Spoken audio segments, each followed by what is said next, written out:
দেখুন, প্রকৃতি তো আমাদের হাতে নেই। আর ভুটানের জলে এত বড় ঘটনা ঘটেছে। আমরা অনেক দিন ধরে বলছি ইন্ডো রিভার ভুটান কমিশন করা উচিত, রিভার কমিশন, এবং যাতে বেঙ্গলকে মেম্বার রাখা উচিত। আমাদের প্রেসারে 16 তারিখে মিটিং হচ্ছে, আমি যতদূর জানি। আমরা একজন অফিসারকে পাঠাবো, কিন্তু মনে রাখতে হবে এই যে ভুটানের জলে এত ক্ষতি হয়েছে, আমরা চাই যে ওরা ক্ষতিপূরণটাও দিক। সবটাই তো আমাদের করতে হয়, ওয়েস্ট বেঙ্গল গভর্নমেন্টকে। না দিল্লি 1 পয়সা দেয়, না কেউ 1 পয়সা দেয়। তোমাদের জল ছাড়লে জলটা, আর তারপর তার সাথে ডলোমাইট আসছে। প্রবলেম হচ্ছে এতে আরো নষ্ট হচ্ছে। তোমরা ডলোমাইটটা সিএসের সাথে কথা বলে ডলোমাইটটা তোমরা তুলে নাও। পুকুরের জলটা বা বাড়িগুলো অনেক ভেঙে যাচ্ছে ওর ধাক্কায়, ডলোমাইট অনেক আসছে, সেটা তোমরা দেখে নাও বিভিন্ন জায়গায়।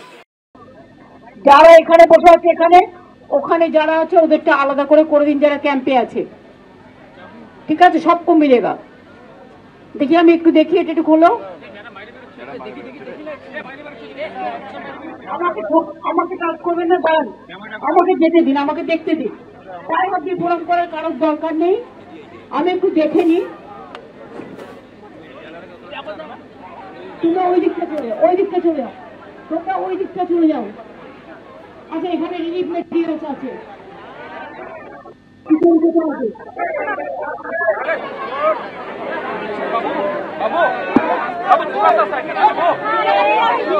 বাবু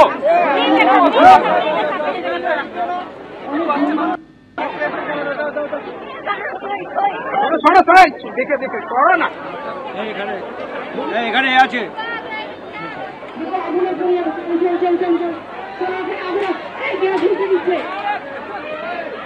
দেশের লোকেরা প্লিজ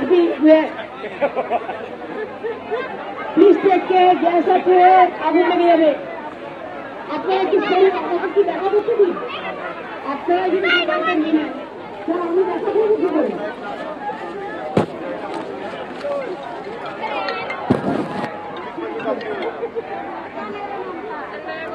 হ্যালো হ্যালো,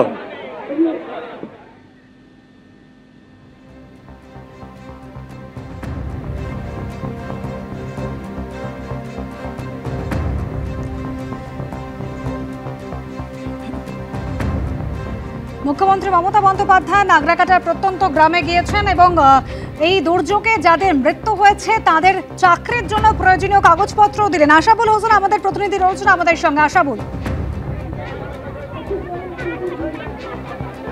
দেখো, এখানে 7 জনের হাতে চাকরির নিয়োগপত্র তুলে দিলেন মুখ্যমন্ত্রী, যাদের পরিবারের হয়েছে এমন 7 জনের হাতে চাকরির নিয়োগপত্র তিনি তুলে দিলেন।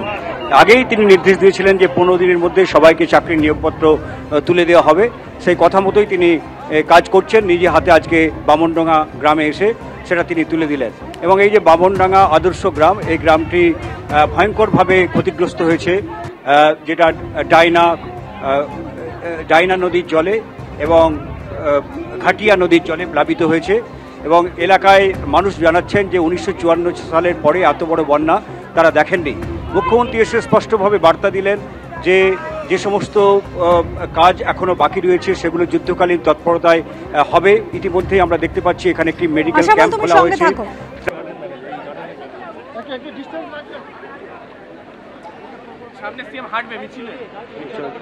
মুখ্যমন্ত্রী মমতা বন্দ্যোপাধ্যায় বিপর্যস্ত নাগরাকাটার প্রত্যন্ত গ্রামে পৌঁছেছেন।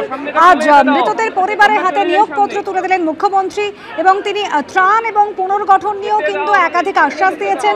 নদীর ওপর অস্থায়ী সেতু তৈরি করা হয়েছে, যাতে যতদিন না পর্যন্ত এই সেতু তৈরি হচ্ছে যাতে সাধারণ মানুষের অসুবিধা না হয়। একই সঙ্গে তার প্রতিশ্রুতি, দুর্যোগে যাদের বাড়ি ভেঙে গিয়েছে তাদের বাড়ি করে দেওয়া হবে প্রশাসনের তরফ থেকে।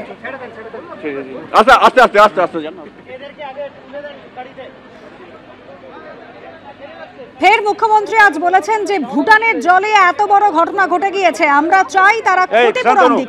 আশাবুল হোসেন রয়েছেন আমাদের সঙ্গে। আশাবুল, এরপর মুখ্যমন্ত্রী কোথায় যাবেন?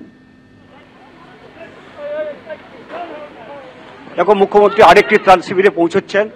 তিনি বামনডাঙ্গায় একটি ত্রাণ শিবির ছিল, সেখানে তিনি পৌঁছেছিলেন এবং এই মুহূর্তে যেটা যে ব্রিজের কাছে আরেকটি বড় ত্রাণ শিবির খোলা হয়েছে, সেখানে মুখ্যমন্ত্রী যাচ্ছেন এবং মুখ্যমন্ত্রীর মূল লক্ষ্য হচ্ছে যে পুনর্গঠনের কাজ সঠিকভাবে হচ্ছে কিনা সেটা হচ্ছে পরিষ্কারভাবে দেখা, এবং তিনি সেই খোঁজ খবর নিলেন যে পর্যাপ্ত ত্রাণ এখানকার মানুষ পাচ্ছেন কিনা, মেডিকেল ক্যাম্পে মানুষ চিকিৎসার সুযোগ পাচ্ছেন কিনা, এই সমস্ত ব্যাপারে তিনি খোঁজ খবর নিলেন তিনি, এবং এই মুহূর্তে আরেকটি ত্রাণ শিবিরে তিনি যাচ্ছেন এবং যেটা পরিষ্কারভাবে তিনি বার্তা দিলেন সাধারণ মানুষকে যে চিন্তার কোনো কারণ নেই, যাদের বাড়িঘর যাদের ভেঙে গেছে সেই বাড়িঘর সরকারের তরফে নির্মাণ করে দেওয়া হবে পরিস্থিতি একটু স্বাভাবিক হলেই।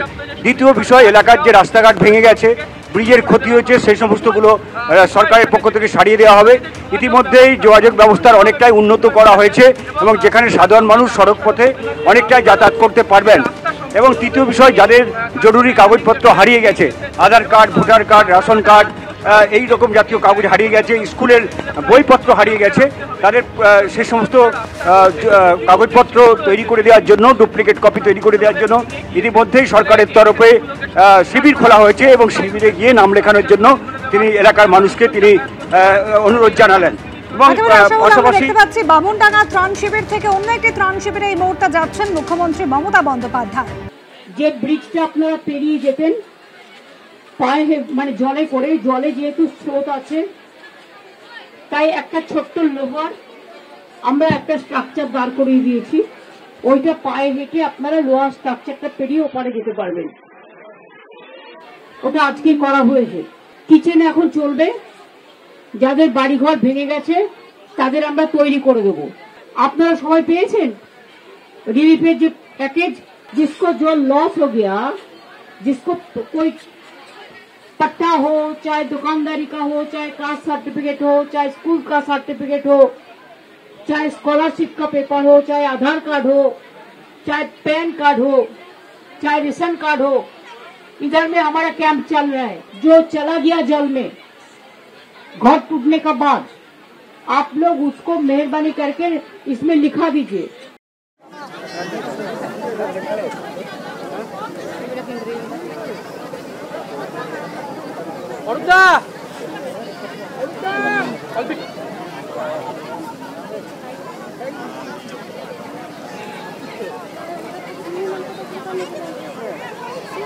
Gracias.